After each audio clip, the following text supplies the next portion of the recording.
देव उठनी एकादशी या प्रबोधिनी एकादशी के बारे में आज मैं आपको एक छोटी सी कथा श्रवण करा रही हूँ, तो आप पूरा कथा अवश्य सुनिएगा।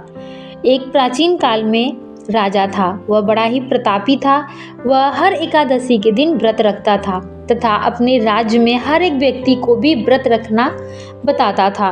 वह स्वयं एकादशी के दिन जाकर के हर एक व्यक्ति को, अपने राज्य के लोगों को फल इत्यादि वितरण करता था। यहाँ तक कि उस राज्य के जीव जंतु को भी वह खाने के लिए एकादशी के दिन फलहारी ही देता था।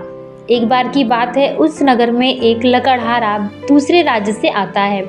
वह राजा से जाता है अनुमति लेने के लिए कि क्या मैं इस राज्य में रह सकता हूँ।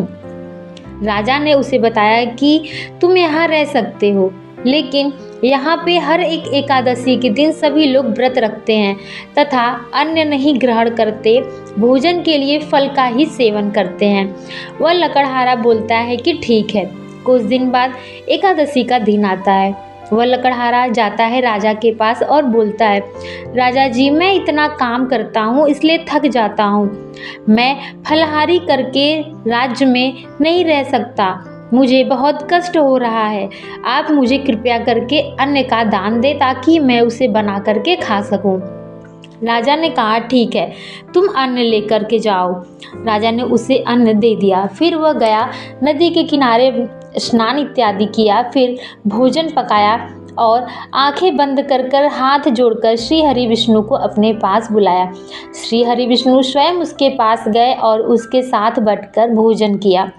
फिर कुछ दिन बीतने के बाद फिर एकादशी का दिन आता है। वह लकड़हारा राजा के पास जाता है और बताता है, राजा जी, आप आज मुझे दूना अन्न दीजिएगा, क्योंकि मेरे साथ भगवान भी बैठकर भोजन करते हैं, तो हम दो लोगों के लिए यह अन्न पर्याप्त नहीं होता है।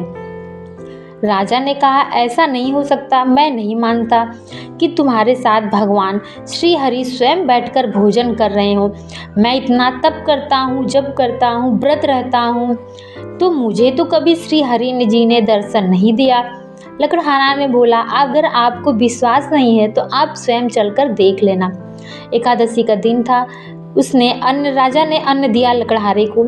लकड़हारा गया, नदी में स्नान किया, भोजन पकाया तथा आंखें बंद कर हाथ जोड़कर श्री हरि विष्णु को पुकारने लगा। लेकिन श्री हरि विष्णु नहीं आए, क्योंकि वही बगल में वह राजा भी पेड़ के पीछे छिपकर यह सब देख रहा था।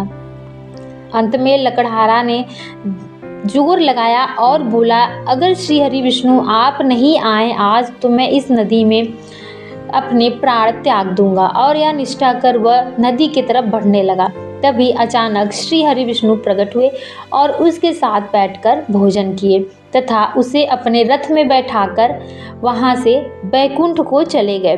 तब राजा को यह स्मरण हुआ कि हम कितना भी व्रत कर लें, तप कर लें, हमें उसका फल तब तक नहीं मिलता जब तक हम अपने मन को तथा अपने पापों को धुल ना दें, साफ ना कर लें। मन से पूजा करेंगे, मन से व्रत रखेंगे, तभी हमारे व्रत व तप पुण्य में परिवर्तित होंगे। अन्यथा हम कितना भी व्रत रख लें, पूजा कर लें, अर्चना कर लें, उसका हमें कोई भी किसी भी प्रकार का फल नहीं मिलने वाला है। अगर आप एक छोटी सी भी व्रत रखें तो वो पूरे मन और तन से रखें। ऐसा ना हो कि आप व्रत तो रख लिए और सोचते रहें कि मैंने व्रत रख लिया है, मुझे भूख लगा है। ऐसे व्रत का कोई भी फायदा नहीं है। जब भी व्रत करें पूरे मन व श्रद्धा से करें। जय माता दी।